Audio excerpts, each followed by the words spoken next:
Okay. Hello everybody, my name is Kessa and I'm one of the Connect Ed coordinators. So I'm going to be talking with you today about mindfulness. During the summer we are going to be doing Mindfulness Mondays.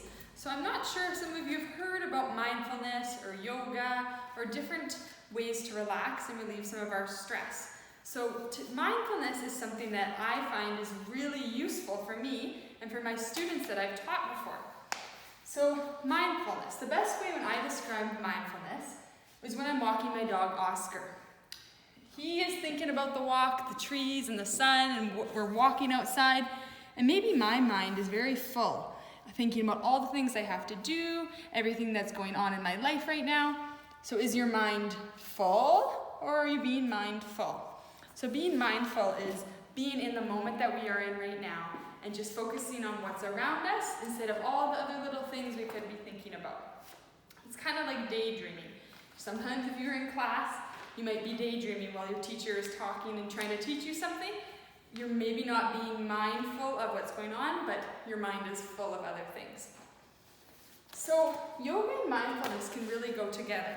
So I actually am a teacher, and I also teach yoga to little kids. I've taught 4-year-olds, I've taught all the way up to adults, family yoga, different types of yoga.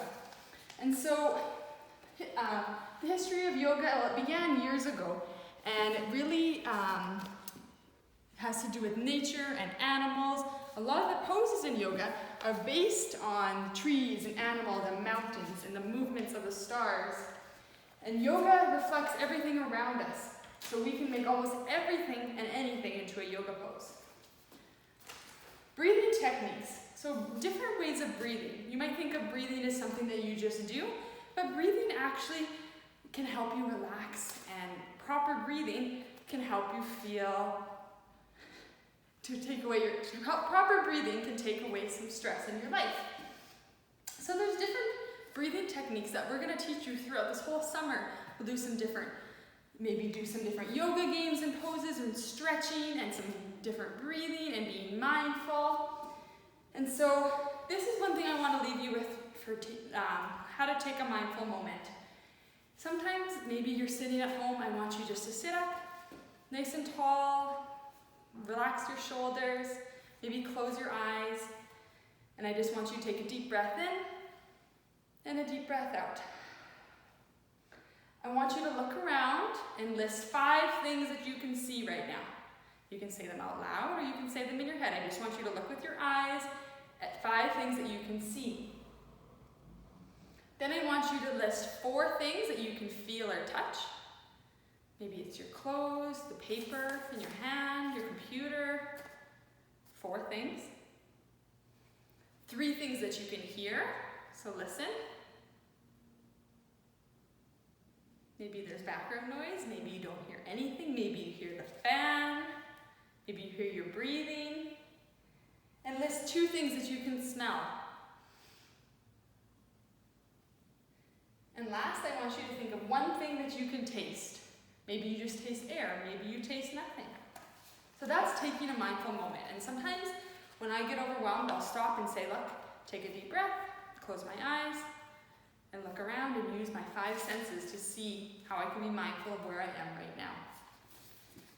So there's lots of other things that we can do throughout the summer, and different stretching and balancing and focus and relax. So there's different stretches and poses that you can do for different things. And there's lots of benefits to all this for your body and your mind, and just, again, helping you take away some of that stress or those worries that you may feel. So this week, in your binder, you're going to be working on my mindfulness booklet. So, in your binder, you'll see those different pages. This is the first page, Mindfulness Activities that you can do anytime. So this one is, you're going to place your finger on the dot and trace the 8 and make a deep breath. So here you would go breathe in, breathe out. So you can do that a few times. There's this one where you could put your head on your desk or your table. Place your finger on the dot and count slowly from 10 to 1, with each number in the count. Take a deep breath and then slowly release it, and move your finger along the dots, right? So you could do this, and you could count and breathe as you go. Mindful maze. So take a deep breath again and clear your mind, focusing only on the maze. And use your hand that you don't write with. So if you write with your right hand, you use your left hand. Trace the path with your finger, starting with the center until you reach the end. Focus on the movement of the maze and breathing deeply.